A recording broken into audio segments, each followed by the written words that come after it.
कुसळवाडी तांड्यावर राज्य उत्पादन शुल्कची धलक. कारवाई.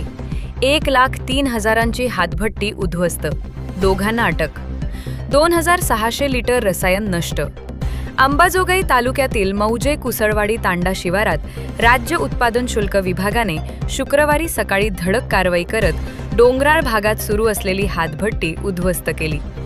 या कारवाईत 2,600 लिटर गूळ व पाणी मिश्रित कच्चे रसायन आणि 50 लिटर तयार हातभट्टी दारू असा एकूण 1,03,500 रुपये किमतीचा मुद्देमाल जप्त करून जागेवरच नष्ट करण्यात आला.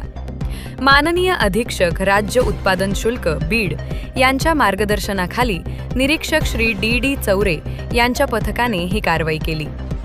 गुप्त माहितीच्या आधारे दिनांक 6 जून 2026 रोजी सकाळी 9:53 कुसळवाडी तांडा येथे छापा टाकण्यात आला.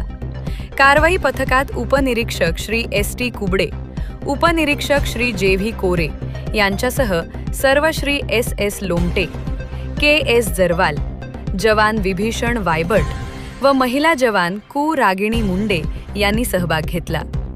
घटनास्थळी लोखंडी ड्रममध्ये मोठ्या प्रमाणात कच्चे रसायन आढळले.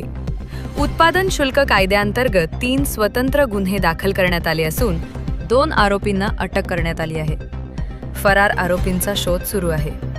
विभागाचे आवाहन: अवैध दारू धंद्यांमुळे युवकांचे आरोग्य धोक्यात येते. अशा धंद्यांची माहिती नागरिकांनी 100 नंबर किंवा उत्पादन शुल्क कार्यालयास द्यावी, असे आवाहन विभागाने केले आहे.